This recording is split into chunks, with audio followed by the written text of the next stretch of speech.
Welcome back. હળવદના ધારાસભ્ય પ્રકાશ વરમોરા ફરી એક વખત ટ્રોલ થયા છે. ખાતમુહૂર્તના રોડના ખાતમુહૂર્તના ફોટો મૂકતા લોકોએ તેમનો ઉધડો લીધો. સોશિયલ મીડિયામાં લોકોએ તેમને પ્રશ્નોનો વરસાદ કર્યો. નવા ઈસનપુરમાં ગ્રાન્ટ ન ફાળવતા લોકોમાં રોષ છે. ખેતીના પાકના પોષણક્ષમ ભાવોને લઈને પણ પ્રશ્નો કરવામાં આવ્યા. તો માત્ર સોશિયલ મીડિયામાં કાર્યરત રહેવાનો પણ તેમણે આક્ષેપ કર્યો છે. જગદીશ અમારી સાથે જોડાઈ ગયા છે વધુ વિગતો સાથે. ટ્રોલ થયા છે વધુ એક વખત, કારણ કે અનેક પ્રશ્નો છે, પરંતુ અહીંયા સોશિયલ મીડિયામાં ફોટો માત્ર મૂકે છે તેવો આક્ષેપ કરવામાં આવી રહ્યો છે. કઈ રીતે તેમને ટ્રોલ કરવામાં આવ્યા? જગદીશ, કયા કયા પ્રશ્નો પૂછવામાં આવ્યા?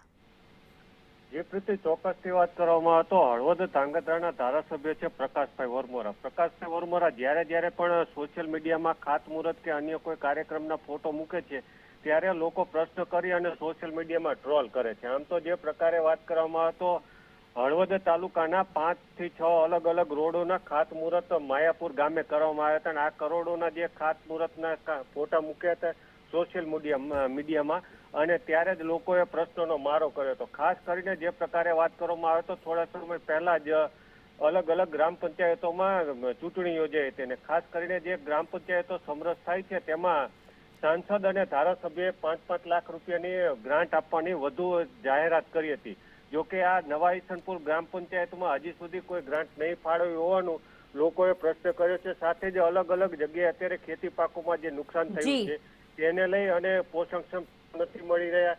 સાથે જ અલગ અલગ રીતે સોશિયલ મીડિયામાં ધારાસભ્યનો ઉધડો લેવામાં આવ્યો છે તે પ્રકાર કહી શકીએ. એટલે કે ધારાસભ્ય જ્યારે પણ સોશિયલ મીડિયામાં ફોટો કે અન્ય કોઈ પોસ્ટ મૂકે ત્યારે તેમની સામે લોકો રોષ ઠાલવે અને પ્રશ્નો કરે છે. પ્રીતિ, આભાર તમામ વિગતો માટે જગદીશ.